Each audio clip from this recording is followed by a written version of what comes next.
औज़ुबिल्लाहिमिनश्शैतानिर्रजीम बिस्मिल्लाहिर्रहमानिर्रहीम। My dear viewer, अस्सलाम वालेकुम। जैसा कि हमने शुरू में जो है पहली फार्माकोलॉजी में हमने topic absorption of drugs absorption of drugs discuss किया।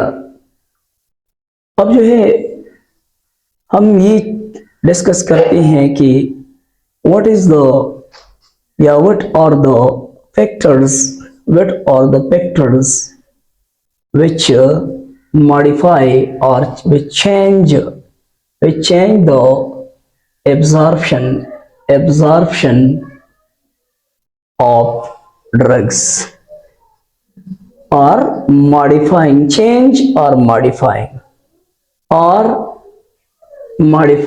or affect।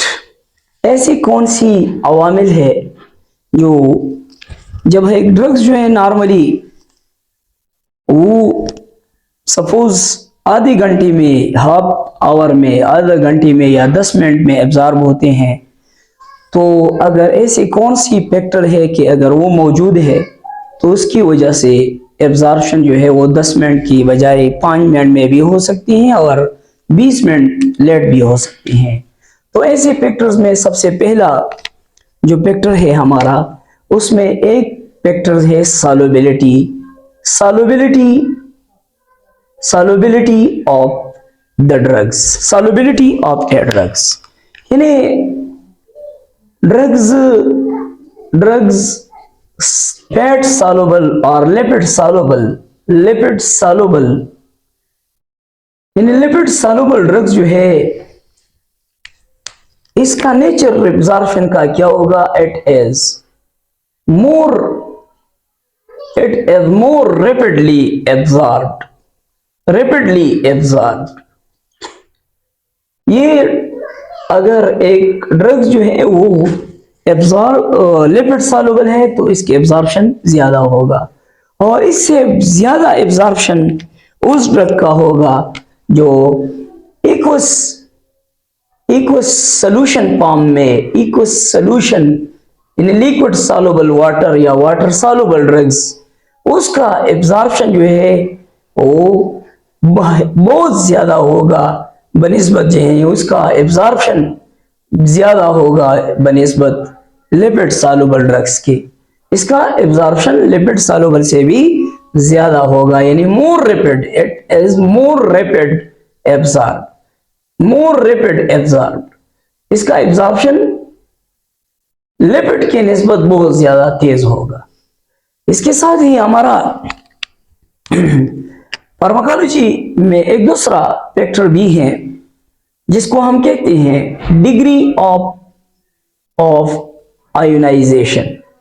Degree of ionization ये भी एक फैक्टर है, और डिग्री ऑफ आयोनाइजेशन के बारे में हम सिंपल ये कि ग्रेटर द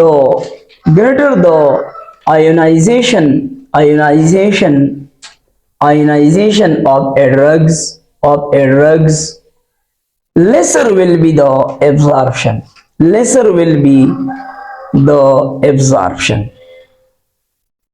एक ड्रग्स का आयोनाइजेशन अगर ज्यादा है तो इसका एब्जॉर्प्शन कम होगा, और एक ड्रग्स जब अनआयोनाइज्ड फॉर्म में है तो उसका एब्जॉर्प्शन ज्यादा होगा। तो ये भी एब्जॉर्प्शन, ये भी एक फैक्टर है। तीसरा एक फैक्टर है, इसको हम कहते हैं फार्मास्यूटिकल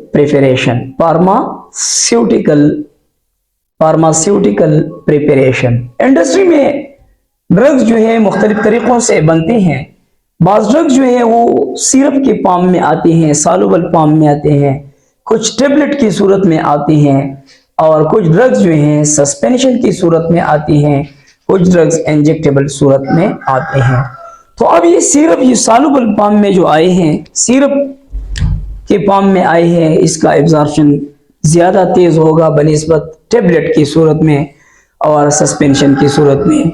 इस तरह ये टेबलेट, सस्पेंशन और सिरप जो है इसका एब्जॉर्प्शन कम टाइम में ज़्यादा वक्त में होगा बनिस्बत इंजेक्टेबल फॉर्म में जब हम एक ड्रग्स देते हैं। चौथा हमारे साथ रूट ऑफ ड्रग्स एडमिनिस्ट्रेशन। इसका सिंपल मतलब ये है कि सबकुटेनियस एक इंजेक्शन हम जब लगाती हैं तो इसका एब्जॉर्प्शन बहुत कम, बहुत ज्यादा वक्त लेगा बनिस्बत जब इंट्रामस्कुलर हम एक इंजेक्शन लगाते हैं। और इस तरह इंट्रामस्कुलर इंजेक्शन का वक्त जो है वो बहुत ज्यादा होगा बनिस्बत जब आईवी डायरेक्टली ब्लड में हम जब एक इंजेक्शन लगाते हैं। और पांचवा surface area greater the surface area greater will be the absorption। जब वो एक ड्रग्स के लिए सरफेस जो है मीडियम जो है वो बड़ा होगा इतना ही इसका एब्जॉर्प्शन ज्यादा होगा। जिस तरह स्टमक की निस्बत जो है स्मॉल इंटेस्टाइन में एब्जॉर्प्शन ज्यादा तेजी से होता है।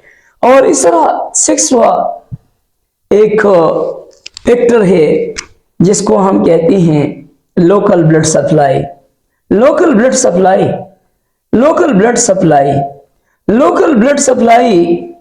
इसका मतलब ये है कि ये इट इज डायरेक्टली प्रोपोर्शनल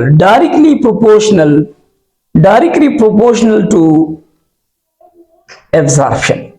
यानी जितना ब्लड सप्लाई ज्यादा होगा, तेज होगा, इतना ही एब्जॉर्प्शन ड्रग्स का ज्यादा तेजी से हो जाएगा।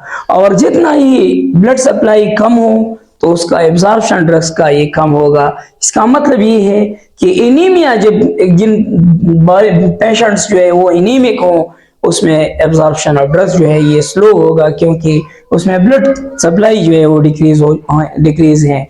इसके साथ ही आखिर में 7 नंबर एक फैक्टर है जिसको हम कहते हैं कंसंट्रेशन ऑफ ड्रग्स ग्रेडियंट्स। एक ड्रग्स की concentration gradient of A drugs एक ड्रग्स की कंसंट्रेशन ग्रेडियंट जब वो तेज ज्यादा होगा तो इसका passage from cell membrane as quickly then those drugs which having less concentration of drugs gradient. यानी 7 फैक्टर ये है कि वो दवाइयाँ वो ड्रग्स जिसकी कंसंट्रेशन ग्रेडियंट जो है वो ज्यादा हो तो उसका सेल मेम्ब्रेन से पास होना वो तेजी से हो जाएगा और उसका एब्जॉर्प्शन भी क्विक होगा बनिस्बत उन ड्रग्स की जिसकी कंसंट्रेशन ग्रेडियंट कम हो। तो ये हमारा फार्माकोलॉजी फार्माकोकाइनेटिक्स में एक टॉपिक है। मैंने जो है अपनी वीडियो में प्लेलिस्ट भी बनाई है। मैं तकरीबन anatomy, pharmacology, pathology, first aid, public health और साथ ही डिजीज ये सारी जो है अलग अलग प्लेलिस्ट जो है इसका बनाया है। हर सब्जेक्ट में अपने अपना टॉपिक मैंने मुंतकिल किए हैं। तो ये था हमारा एक टॉपिक। इंशाल्लाह नेक्स्ट वीडियो अगली फिर जो है इंशाल्लाह मैं अपलोड करूंगा। Thank you for watching my video. Thank you so much.